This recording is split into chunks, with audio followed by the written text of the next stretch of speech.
So, paano mga ni? Kain malala na naman. Cooking time. Tapos at carrots. Bell peppers. Itong saging na saba. Hindi naman ito kailangan brown na brown.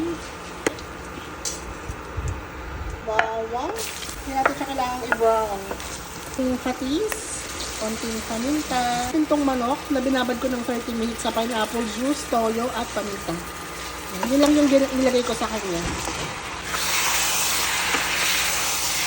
Igigisa lang natin maigit ang manok. So, ayan, medyo nagtutubig na siya, yung manok.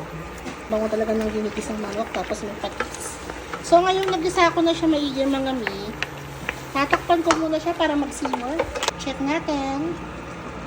Nagtubig na siya. Palagay ko muna kayo marinade yung pinagbabaran kanina. Ayan.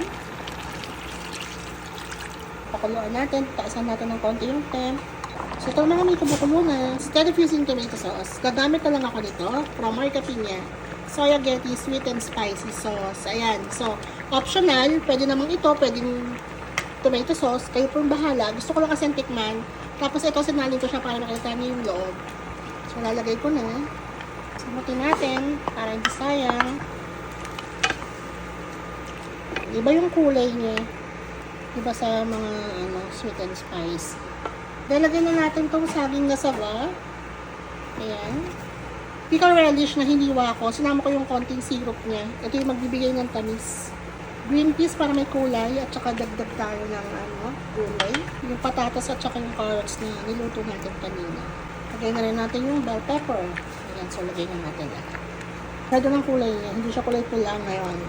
Kasi hindi tomato sauce yung ginamit ko. Pero kadalasan, ginagamit ko talaga dito, tomato sauce. So baka gusto nyo itry yung Marca Piña na sweet and spicy sauce. Mabibili nyo yan sa mga supermarket at dito sa yellow basket ko. Tikman natin.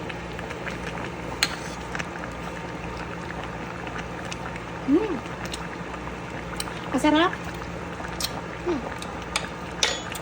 Manamis-namis na siya. Pero hindi naman siya spicy. Ito na mga miss. Nasando ko na.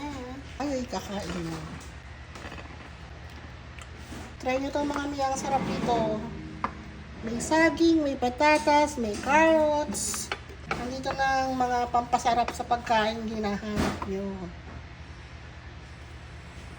Ayan o. Yung salsa nito, grabe.